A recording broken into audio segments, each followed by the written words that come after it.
Worship of the state is a growing religion in our culture, and I use that word on purpose. It is a growing religion, not just a political ideology. It's a religion. And it is an inevitable move inside of a culture. When a culture has decided that God is no longer important to the structure of that society, to the moral grounding of that society, to how our relationships work, and on and on and on. When we remove God, what human beings do is we latch onto the next biggest thing we can find. And the next biggest thing we can find throughout human history is the state.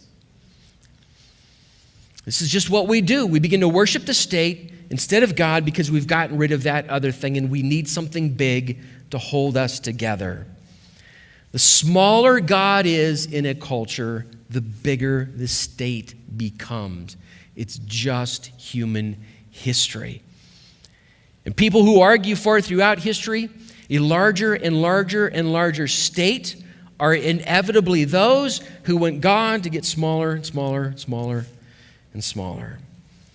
But the bigger God gets, the smaller the state becomes.